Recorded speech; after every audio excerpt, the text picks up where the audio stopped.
আসসালামু আলাইকুম। স্বাগত জানাচ্ছি দৈনিক খবর বাংলার সংবাদে। সাথে আছি আমি শারাফা বিনতে শরীফ নাবা। জানিয়ে দিচ্ছি সংবাদ শিরোনাম। বিএনপির ভাবমূর্তি নষ্ট হওয়ার মতো কাজ করলে দল থেকে বহিষ্কার।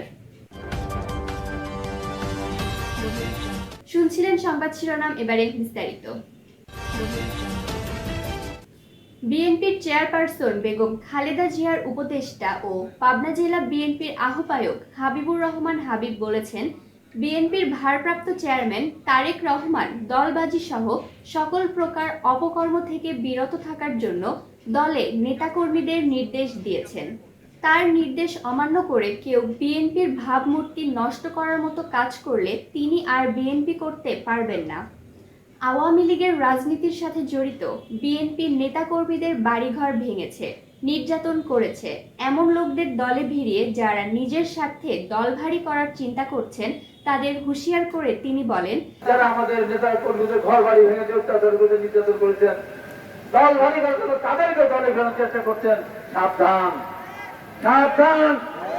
ওই সমস্ত লোকজনকে যারা দলে ফিরাবে, ওই সমস্ত লোকজন তো বিএনপি করতে পারবেই না।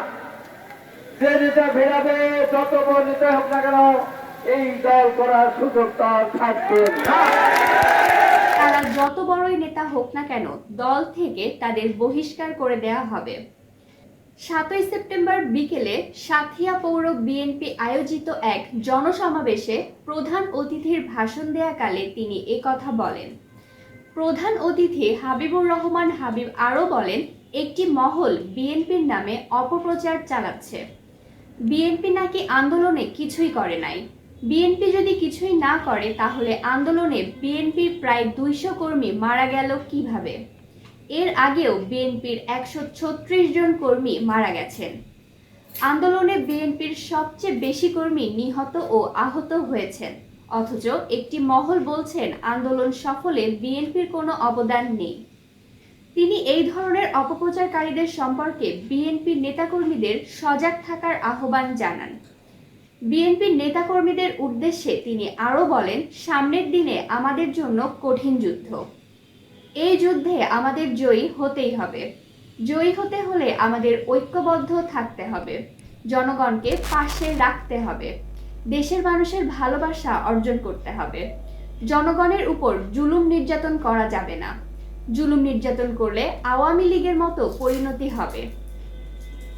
সাঁথিয়া পৌর বিএনপির সভাপতি সিরাজুল ইসলাম বন্দের সভাপতিত্বে অনুষ্ঠিত জনসমাবেশে পাবনা জেলা বিএনপির সিনিয়র যুগ্ম আহ্বায়ক আব্দুস সামাদ খান মন্টু, যুগ্ম আহ্বায়ক নূর মোহাম্মদ মাসুদ বগা, কৃষক দল কেন্দ্রীয় কমিটির সহ সভাপতি সালাউদ্দিন আহমেদ, সাঁথিয়া উপজেলা বিএনপির সাবেক সভাপতি মাহমুদ মোর্শেদ জ্যোতি, বিএনপি নেত্রী খায়রুন নাহার মীরা, পাবনা জেলা কৃষক দলের আহ্বায়ক শফিউল আলম, জেলা স্বেচ্ছাসেবক দলের আহ্বায়ক ইয়ামিন খান, সাঁথিয়া উপজেলা শ্রমিক দলের সাধারণ সম্পাদক মাহবুব টিটো, উপজেলা যুবদল নেতা ইলিয়াস আহমেদ বিপ্লব সহ বিভিন্ন অঙ্গ সংগঠনের আরও অনেক নেতা বক্তব্য রাখেন। শেষ করছি আজকের মতো। আগামী দিনের সংবাদ শোনার আমন্ত্রণ রইল। ধন্যবাদ।